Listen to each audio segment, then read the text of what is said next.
Assalamualaikum warahmatullahi wabarakatuh. Allahumma sholli ala sayyidina Muhammad wa ala ali sayyidina Muhammad amma ba'du.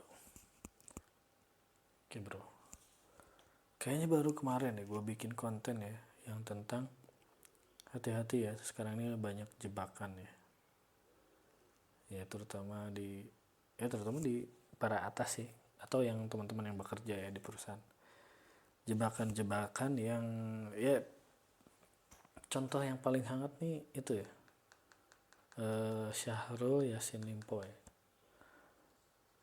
ya dia tuh sebenarnya kena jebakan bro ya, dijebak dengan korupsi gitu ya, mungkin ditawari uang gitu kan, sejumlah uang.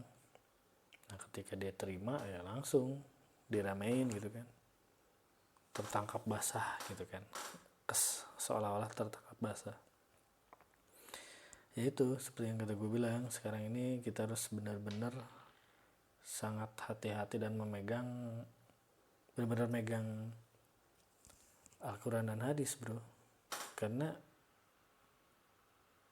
bukannya kita sok suci ya, bukannya kita sok nggak butuh gitu, tapi itu kita nggak pernah tahu bahwa itu tuh jebakan atau tidak gitu kan. Jadi ya dengan berbuat baik, maksudnya berbuat baik dalam hal tidak melanggar norma-norma ya, itu sebenarnya kita itu berbuat untuk keamanan diri kita sendiri gitu bro. Di zaman ini tuh seperti itu ya, walaupun sih kalau gue kasih tahu ya sebenarnya ada motif lain sih ya, sebenarnya motif kesukuan ya. Jadi kalau yang beda suku ya disingkirkan lah ya, itu aja sih ya, biar sadar gitu ya, dan ya lebih waspada aja sih. Tapi ya terlepas dari itu ya jangan korupsi gitu kan, kayak gitu sih. Oke bro, ya memang gimana ya, kayak gitu sih ya, harus ngeh aja sih. Sekarang tuh ada jebakan ya, entah itu jebakan melalui korupsi, entah itu jebakan melalui lawan jenis gitu ya, seperti kasusnya siapa tuh ya, Jaini, ataupun hati-hati juga dengan racun ya, seperti yang menimpa Mirna atau yang menimpa siapa, Munir ya. Kok mirip ya, Mirna Munir,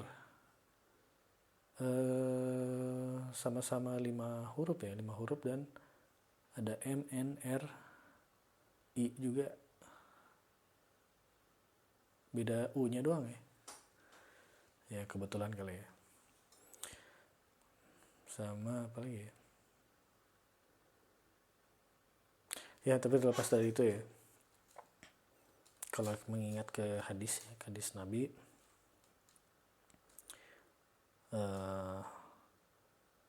kita ini akan banyak masalah ya, kecuali kita mengejar akhirat ya. Dengan mengejar akhirat, maka Allah akan menyelesaikan segala masalah kita, dan Allah akan tundukkan dunia untuk kita. Nah, namun sebaliknya jika kita mengejar dunia, maka disebutkan bahwa kita akan diberi dunia ala kadarnya, dan Allah akan mencerai-beraikan urusan kita. Oke, jadi dari hadis itu maka pilihan terbaik adalah memang untuk memang mengejar akhirat gitu. Jadi mengejar akhirat itu definisinya kita arahkan segala daya upaya kita tujuannya ke akhirat gitu. Ya walaupun kita mencari uang, niatkan bahwa itu untuk uangnya itu untuk misalnya untuk beribadah ya, misalnya untuk sedekah, atau misalnya untuk naik haji dan lain-lain. Oke guys, gitu aja, karena memang ya terkadang kita sulit untuk menghindari masalah itu, kadang sulit ya, karena kadang kayak kadang gue percaya gini, ketika memang saatnya kita udah kena, memang saatnya kita harus kena masalah tuh, kayak tiba-tiba misal apa ya, misalnya ketabrak misalnya ya.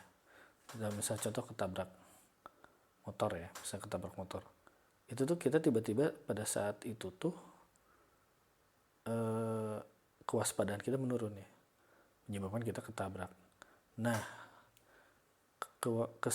kewaspadaan menurun itu kan di luar kendali kita ya. Itu seolah-olah Allah gitu kan yang membuat kesadaran atau kewaspadaan kita menurun sehingga jadi ketabrak motor gitu.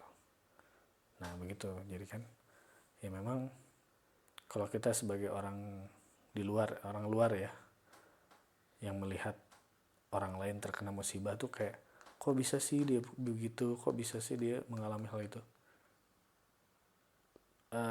Ya nggak gitu konsepnya ya. Karena ketika orang kena musibah itu kadang faktor kewaspadaannya diturunkan oleh Allah gitu. Ada kewaspadaan yang diturunkan, atau misalnya logikanya menurun, kayak misalnya kasus ketipu gitu ya. Mungkin kalau kita melihat dari sudut pandang kita yang tidak tertipu, itu ngelihat kok bisa sih gitu kan dia ketipu misalnya miliaran gitu. Ya itu karena ya sebenarnya sih ada sih para penipu itu melakukan trik-trik ya, ada semacam hipnotisnya dan lain-lain. Cuma ya balik lagi sih, selain dari hal itu memang ada kewaspadaannya yang diturunkan oleh Allah juga. Sehingga pada yang saya perhatian sih, kita harus waspada sih terhadap makanan ya, makanan dan minuman. Jadi ada beberapa orang tuh yang bisa membubuhkan sesuatu sih ke makanan tuh yang bukan hanya semacam racun membunuh gitu, bukan. Ada yang semacam ketika dibubuhkan ke makanan tuh kita menjadi kayak pelupa gitu kan, bego lah, tanda kutip bego sementara gitu. Terus misalnya jadi gampang ketipu, itu ada guys. Nah gue nggak ngerti dia membubuhkan apa, tapi itu ada, itu real ya. Dan gue pribadi sih pernah ngalamin ya, jadi ini real sih pengalaman gue ya. Jadi gue baru kenal dengan orang, terus orang itu kayak mengatakan bahwa dia banyak jobs gitu dan dia kewalahan gitu kan. Jadi dia menawarkan untuk kerja supaya gue bisa bantu kerjaan dia, intinya kayak gitu. Nah terus kayak gue diajak ke rumahnya. Di rumahnya dia kayak lebih ke memperlihatkan bahwa dia sibuk gitu kan, Nah saat itu dia menyuguhkan makanan. Gue ingat makanannya itu kayak semacam pisang rebus. Nah waktu itu gue lihat dia nggak makan. Nah cuma dia menawarkan gitu, silakan makan gitu pisangnya. Nah sekilas gue lihat ya, si pisangnya itu kayak nggak fresh gitu. Jadi kayak kayak udah lama gitu dan nggak fresh gitu. Jadi kayak kelihatannya menjijikan sebenarnya ya. Cuma waktu itu karena gue lapar ya udah gue makan ya. Gue makan sekitar 2 potong gitu. Nah setelah gue makan ya biasa aja gitu kan, nggak ada reaksi apapun gitu, tidak terasa pusing atau apa, nggak ada perasaan apapun.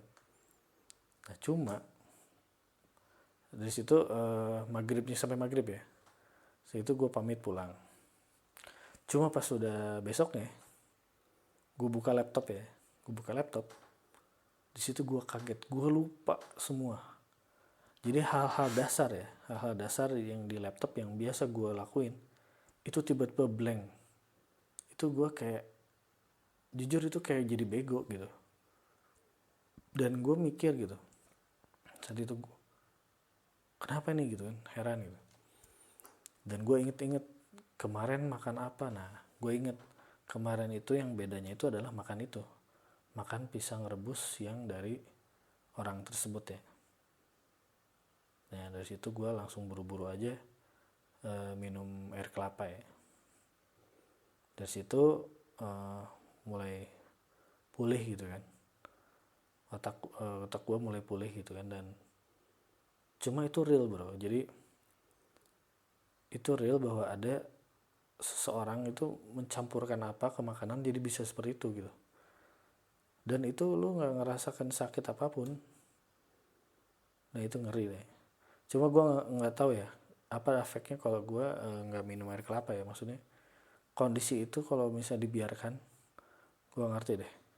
Entah gue jadi pikun atau gue jadi gila, nggak ngerti.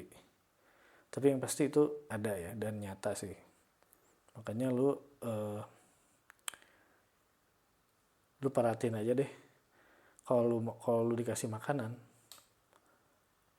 jangan makan sebelum orang yang memberikannya pun makan gitu. Paham kan maksudnya ya? Jadi ketika orang memberikan makanan tapi dia nggak ikut makan, ya jangan makan. Oke guys, itu aja sih pesan-pesan gue. Apalagi ya, ya udah sih. Ya baik-baik aja sekarang bro, karena gue ngelihat ngeri banget sih sekarang. Saking apa ya, maksudnya sekarang tuh menjatuhkan tuh dengan umpan ya. Jadi kita harus hati-hati ya dengan umpan-umpan, jebakan-jebakan yang ada di sekitar kita ya. Oke guys, ya itu, pegang Al-Quran dan hadis itu bukan sekedar basa-basi sekarang ya, itu real untuk kebaikan kita. Oke gitu aja, semoga ada manfaatnya. Wassalam.